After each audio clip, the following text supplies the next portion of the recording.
أعوذ بالله من الشيطان الرجيم. بسم الله الرحمن الرحيم. ألف لام ميم. غلبت الروم في أدنى الأرض وهم من بعد غلبهم سيغلبون في بضع سنين. لله الأمر من قبل ومن بعد ويومئذ يفرح المؤمنون بنصر الله ينصر من يشاء وهو العزيز الرحيم. وعد الله لا يخلف الله وعده ولكن أكثر الناس لا يعلمون ظاهرا من الحياة الدنيا وهم عن الآخرة هم غافلون. أولم يتفكروا في أنفسهم ما خلق الله السماوات والأرض وما بينهما إلا بالحق وأجل مسمى وإن كثيرا من الناس بلقاء ربهم لكافرون.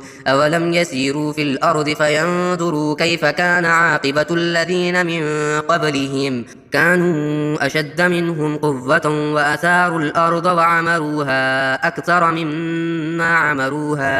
مما عمروها فجاءتهم رسلهم بالبينات فما كان الله ليظلمهم ولكن كانوا أنفسهم يظلمون. ثم كان عاقبة الذين أساءوا السوء أن كذبوا بآيات الله وكانوا بها يستهزئون. الله يبدأ الخلق ثم يعيده ثم إليه ترجعون. ويوم تقوم الساعة يبلس المجرمون ولم يكن لهم من شركائهم شفعاء وكانوا بشركائهم كافرين. ويوم تقوم الساعة يومئذ يتفرقون. فأما الذين آمنوا وعملوا الصالحات فهم في روضة يحبرون. وأما الذين كفروا وكذبوا بآياتنا ولقاء الآخرة فأولئك في العذاب محضرون. فسبحان الله حين تمسون وحين تصبحون وله الحمد في السماوات والأرض وعشيا وحين تظهرون. يخرج الحي من الميت ويخرج الميت من الحي ويحيي الأرض بعد موتها وكذلك تخرجون. ومن آياته أن خلقكم من تراب ثم إذا أنتم بشر تنتشرون. ومن آياته أن خلق لكم من أنفسكم أزواجا لتسكنوا إليها وجعل بينكم مودة ورحمة إن في ذلك لآيات لقوم يتفكرون. ومن آياته خلق السماوات والأرض واختلاف ألسنتكم وألوانكم إن في ذلك لآيات للعالمين. ومن آياته منامكم بالليل والنهار وابتغاؤكم من فضله إن في ذلك لآيات لقوم يسمعون. ومن آياته يريكم البرق خوفا وطمعا وينزل من السماء ماء فيحيي به الأرض بعد موتها إن في ذلك لآيات لقوم يعقلون. ومن آياته أن تقوم السماء والأرض بأمره ثم إذا دعاكم دعوة من الأرض إذا أنتم تخرجون. وله من في السماوات والأرض كل له قانتون. وهو الذي يبدأ الخلق ثم يعيده وهو أهون عليه وله المثل الأعلى في السماوات والأرض وهو العزيز الحكيم.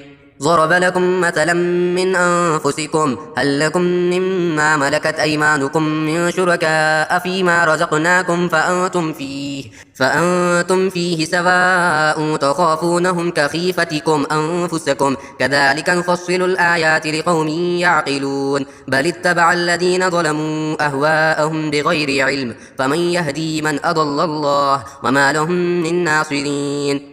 فأقم وجهك للدين حنيفا فطرة الله التي فطر الناس عليها لا تبديل لخلق الله ذلك الدين القيم ولكن أكثر الناس لا يعلمون. منيبين إليه واتقوه وأقيموا الصلاة ولا تكونوا من المشركين من الذين فرقوا دينهم وكانوا شيعا كل حزب بما لديهم فرحون.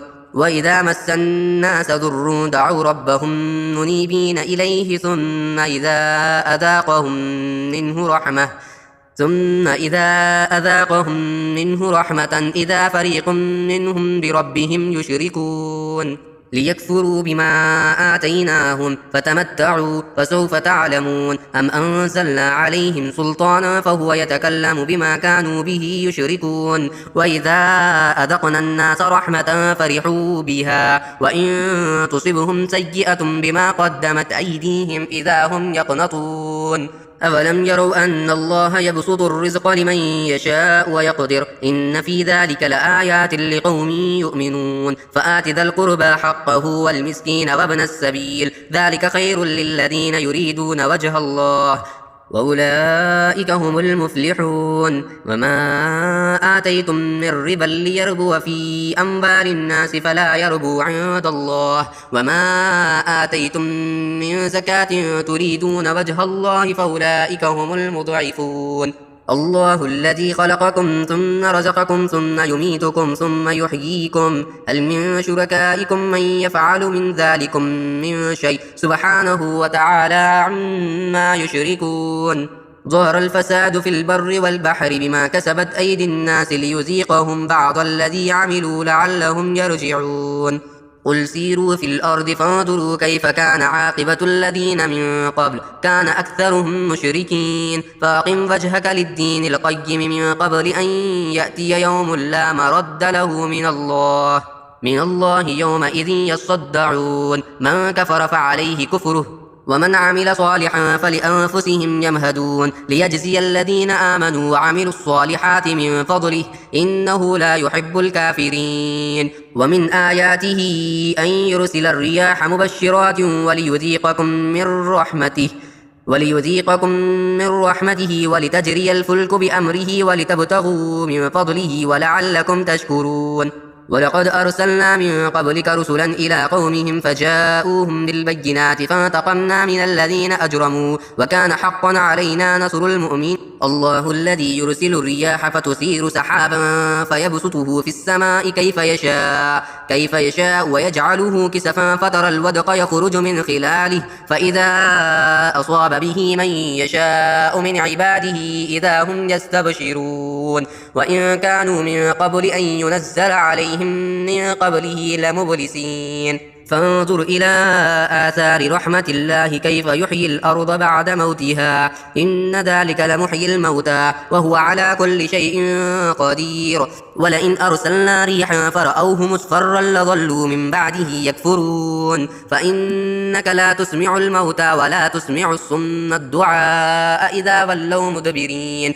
وما أنت بهاد العمي عن ضلالتهم إن تسمع إلا من يؤمن بآياتنا فهم مسلمون الله الذي خلقكم من ضعف ثم جعل من بعد ضعف قوة ثم جعل من بعد قوة ضعفا وشيبة يخلق ما يشاء وهو العليم القدير ويوم تقوم الساعة يقسم المجرمون ما لبثوا غير ساعة كذلك كانوا يؤفكون وقال الذين أوتوا العلم والإيمان لقد لبثتم في كتاب الله إلى يوم البعث فهذا يوم البعث ولكنكم كنتم لا تعلمون فيومئذ لا ينفع الذين ظلموا معذرتهم بلا هم يستعتبون ولقد